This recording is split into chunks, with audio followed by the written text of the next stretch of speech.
రాజుల కాలం కాదు, రథము గుర్రం లేవు.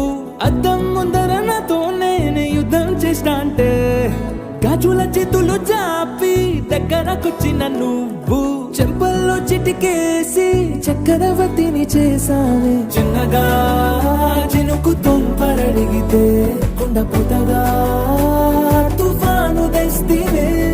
మటగా మల్లె పువ్వు నడిగితే ముటగా పుల తొటగా పైనుచ్చి పడితివే. బుట్ట బొమ్మ